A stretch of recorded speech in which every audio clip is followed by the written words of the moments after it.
லூக்கா எழுதின சுவிசேஷம் அதிகாரம் 1. மகாகணம் பொருந்திய தெய்யப்பிலுவே, நாங்கள் முழு நிச்சயமாய் நம்புகிற சங்கதிகளை ஆரம்பம் முதல் கண்ணாறு கண்டு வசனத்தை போதித்தவர்கள் எங்களுக்கு ஒப்புவித்தபடியே அவைகளை குறித்து சரித்திரம் எழுத அநேகம் பேர் ஏற்பட்டபடியினால் ஆதி முதல் எல்லாவற்றையும் திட்டமாய் விசாரித்தறிந்த நானும் உமக்கு உபதேசிக்கப்பட்ட விசேஷங்களின் நிச்சயத்தை நீர் அறிய வேண்டுமென்று அவைகளை ஒழுங்காய் உமக்கு எழுதுவது எனக்கு நலமாய் தோன்றிற்று. யூதேயா தேசத்தின் ராஜாவாகிய ஏரோதின் நாட்களில் அபியா என்னும் ஆசாரிய வகுப்பில் சகரியா என்னும் பேர் கொண்ட ஆசாரியன் ஒருவன் இருந்தான். அவன் மனைவி ஆரோனுடைய குமாரத்திகளில் ஒருத்தி, அவள் பேர் எலிசபெத்து.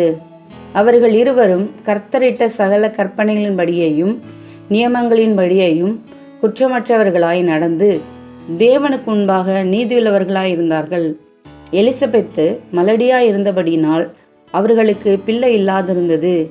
இருவரும் வயது சென்றவர்களாயும் இருந்தார்கள்.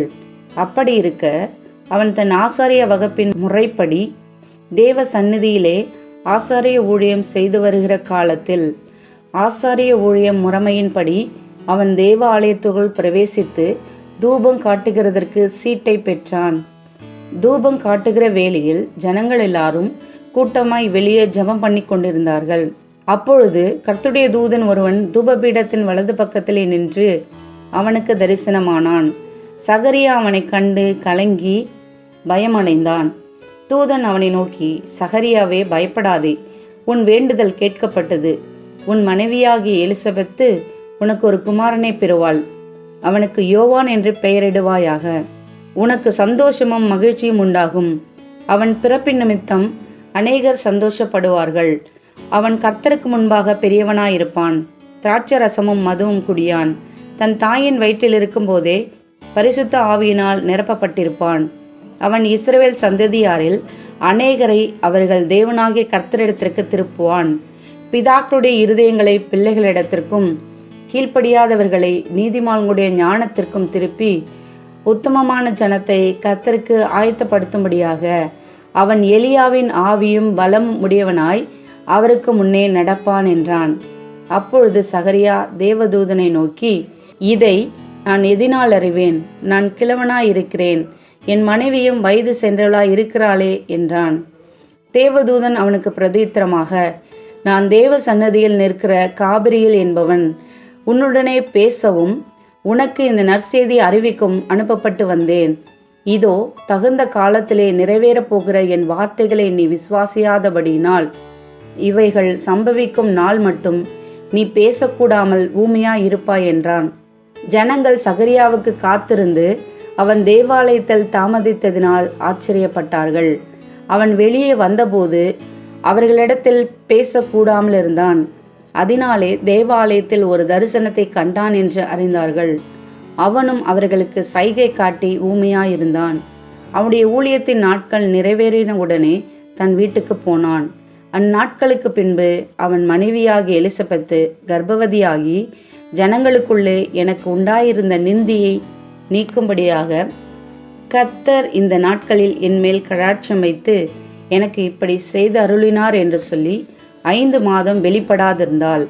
6ஆம் மாதத்திலே காபிரியேல் என்னும் தூதன் கலிலேயாவில் உள்ள நாசரேத் என்னும் ஊரில் தாவீதின் வம்சத்தனாகிய யோசேப்பு என்கிற நாமமுள்ள புருஷனுக்கு நியமிக்கப்பட்டிருந்த ஒரு கன்னிகையின் இடத்திற்கு தேவனாலே அனுப்பப்பட்டான். அந்த கன்னிகையின் பேர் மரியாள்.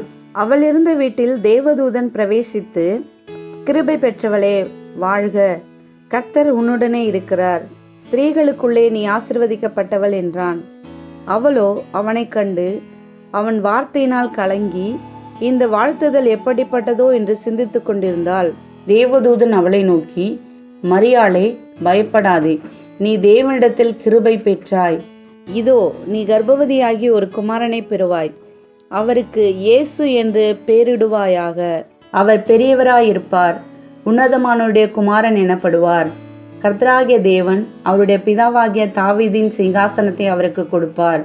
அவர் யாக்கோபின் குடும்பத்தாரை என்னென்றைக்கும் அரசாளுவார். அவருடைய ராஜ்யத்திற்கு முடிவிராது என்றான். அதற்கு மரியாள் தேவதூதனை நோக்கி, இது எப்படியாகும்? புருஷனை அறியேனே என்றாள். தேவதூதன் அவளுக்கு பிரதித்திரமாக, பரிசுத்த ஆவி உன்மேல் வரும், உன்னதமானுடைய பலம் உன்மேல் நிழலிடும், ஆதலால் உன்னிடத்தில் பிறக்கும் பரிசுத்தம் உள்ளது தேவனுடைய குமாரன் எனப்படும். இதோ உனக்கு இனத்தாளாயிருக்கிற எலிசபெத்தும் தன் முதிர் வயதிலே ஒரு புத்திரனை கர்ப்பம் தரித்திருக்கிறாள். மலடி எனப்பட்ட அவளுக்கு இது 6ஆம் மாதம், தேவனாலே கூடாத காரியம் ஒன்றுமில்லை என்றான். அதற்கு மரியாள், இதோ நான் ஆண்டவருக்கு அடிமை, உம்முடைய வார்த்தையின்படி எனக்கு ஆகக்கடவது என்றாள். அப்பொழுது தேவதூதன் அவளிடத்திலிருந்து போய்விட்டான். அந்நாட்களில் மரியாள் எழுந்து மலை நாட்டிலே யூதாவிலுள்ள ஒரு பட்டணத்திற்கு தீவிரமாய் போய் சகரியாவின் வீட்டுக்குள் பிரவேசித்து எலிசபெத்தை வாழ்த்தினாள். எலிசபெத் மரியாளுடைய வாழ்த்துதலை கேட்டபொழுது அவளுடைய வயிற்றிலிருந்த பிள்ளை துள்ளிற்று. எலிசபெத்து பரிசுத்த ஆவியினால் நிரப்பப்பட்டு உரத்த சத்தமாய், ஸ்திரீகளுக்குள்ளே நீ ஆசிர்வதிக்கப்பட்டவள், உன் கர்ப்பத்தின் கனியும் ஆசிர்வதிக்கப்பட்டது. என் ஆண்டவருடைய தாயார் என்னிடத்தில் வந்தது எனக்கு எதனால் கிடைத்தது? இதோ நீ வாழ்த்தின சத்தம் என் காதில் விழுந்தவுடனே என் வயிற்றிலுள்ள பிள்ளை களிப்பாய் துள்ளிற்று. விசுவாசித்தவளே பாக்கியவதி, கர்த்தராலே அவளுக்கு சொல்லப்பட்டவைகள் நிறைவேறும் என்றாள். அப்பொழுது மரியாள், என் ஆத்துமா கர்த்தரை மகிமைப்படுத்துகிறது, என் ஆவி என் இரட்சகராகிய தேவனில் களிகூறுகிறது. அவர் தம்முடைய அடிமையின் தாழ்மையை நோக்கி பார்த்தார். இதோ இது முதல் எல்லா சந்ததிகளும் என்னை பாக்கியவதி என்பார்கள்.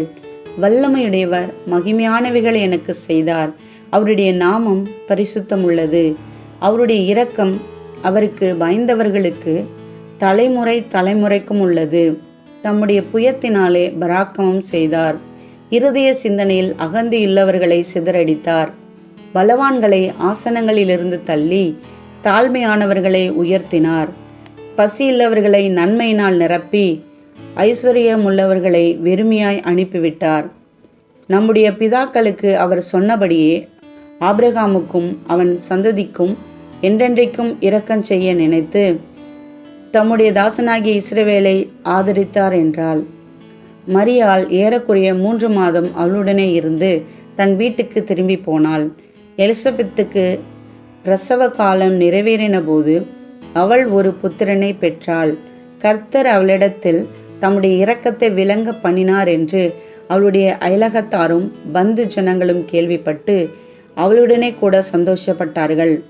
8ஆம் நாளிலே பிள்ளைக்கு விருத்த சேதனம் பண்ணும்படிக்கு அவர்கள் வந்து அதன் தகப்புடைய நாமத்தின்படி அதற்கு சகரியா என்று பெயரிட போனார்கள். அப்பொழுது அதன் தாய், அப்படியல்ல, அதற்கு யோவான் என்று பெயரிட வேண்டும் என்றால். அதற்கு அவர்கள், உன் உறவின் முறையாரில் இந்த பேருள்ளவன் ஒருவனும் இல்லையே என்று சொல்லி அதன் தகப்பனை நோக்கி, இதற்கு என்ன பேரிட மனதாயிருக்கிறீர் என்று சைகையினால் கேட்டார்கள். அவன் எழுத்து பலகையை கேட்டு வாங்கி இவன் பேர் யோவான் என்று எழுதினான். எல்லாரும் ஆச்சரியப்பட்டார்கள். உடனே அவருடைய வாய் திறக்கப்பட்டு அவனுடைய நாவும் கட்டவிழ்க்கப்பட்டு தேவனை ஸ்தோத்தரித்து பேசினான். அதனால் அவர்களை சுற்றி வாசமாயிருந்த யாவருக்கும் பயம் உண்டாயிற்று. மேலும் யூதேயாவின் மலைநாடெங்கும் இந்த வர்த்தமானங்களெல்லாம் சொல்லிக் கொள்ளப்பட்டது. அவைகளை கேள்விப்பட்டவர்கள் எல்லாரும் தங்கள் மனதிலே அவைகளை வைத்து கொண்டு, இந்த பிள்ளை எப்படிப்பட்டதாய் இருக்குமோ என்றார்கள். கர்த்தருடைய கரம் அந்த பிள்ளையோடு இருந்தது. அவனுடைய தகப்பனாக சகரியா பரிசுத்த ஆவியினாலே நிரப்பப்பட்டு தீர்க்க தரிசனமாக, இஸ்ரவேலின் தேவனாகிய கர்த்தருக்கு ஸ்தோத்திரம் உண்டாவதாக, அவர் நம்முடைய பிதாக்களுக்கு வாக்குத்தத்தம் பண்ணின இரக்கத்தை செய்வதற்கும் தம்முடைய பரிசுத்த உடன்படிக்கையை நினைத்தருளி உங்கள் சத்துருக்களின் கைகளில் நின்று நீங்கள் விடுதலையாக்கப்பட்டு உயிரோடு இருக்கும் நாளெல்லாம் பயமில்லாமல் எனக்கு முன்பாக பரிசுத்தத்தோடும் நீதியோடும் எனக்கு ஊழியம் செய்ய கட்டளையிடுவேன் என்று அவர் நம்முடைய பிதாவாகிய ஆபிரகாமுக்கு இட்ட ஆணையை நிறைவேற்றுவதற்கும் ஆதி முதற் கொண்டிருந்த தம்முடைய பரிசுத்த தீர்க்கதரிசிகளின் வாக்கினால் தாம் சொன்னபடியே தமது ஜனத்தை சந்தித்து மீட்டு கொண்டு நம்முடைய சத்துருக்களினின்றும் நம்மை பகைக்கிற யாவுடைய கைகளினின்றும் நம்மை ரட்சிக்கும்படிக்கு தம்முடைய தாசனாகிய தாவீதின் வம்சத்திலே நமக்கு இரட்சணிய கொம்பை ஏற்படுத்தினார். நீயோ பாலகனே, உன்னதமானுடைய தீர்க்கதரிசி எனப்படுவாய். நீ கர்த்தருக்கு வழிகளை ஆயத்தம் பண்ணவும் நமது தேவனுடைய உருக்கமான இரக்கத்தினாலே அவருடைய ஜனத்துக்கு பாவ மன்னிப்பாகிய இரட்சிப்பை தெரியப்படுத்தவும் அவருக்கு முன்பாக நடந்து போவாய். அந்தகாரத்திலும் மரண இருளிலும் உட்கார்ந்திருக்கிறவர்களுக்கு வெளிச்சம் தரவும், நம்முடைய கால்களை சமாதானத்தின் வழியிலே நடத்தவும், அவ்விரக்கத்தினாலே உன்னதத்திலிருந்து தோன்றிய அருணோதயம் நம்மை சந்தித்திருக்கிறது என்றான். அந்த பிள்ளை வளர்ந்து ஆவியிலே பலங்கொண்டு இஸ்ரவேலுக்கு தன்னை காண்பிக்கும் நாள் வரைக்கும் வனாந்தரங்களிலே இருந்தான்.